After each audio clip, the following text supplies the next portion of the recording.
आरोग्य निदान शिबिराचे चिखली कान्होबा येथे समारोप। सविस्तर वृत्त असे की दिनांक 22 जुलै 2026 पासून सुरू असलेल्या आरोग्य सप्ताहाचा आज शेवटचा दिवस।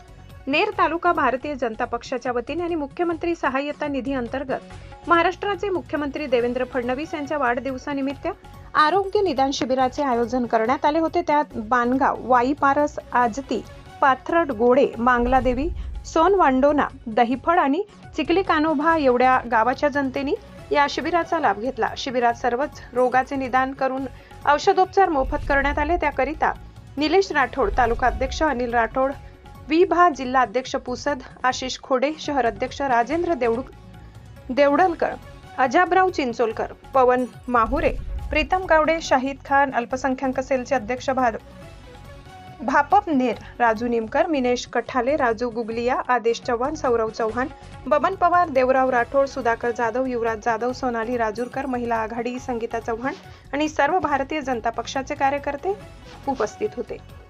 महाराष्ट्र क्रांती न्यूज साठी देवीचंद्र राठोड, नेर।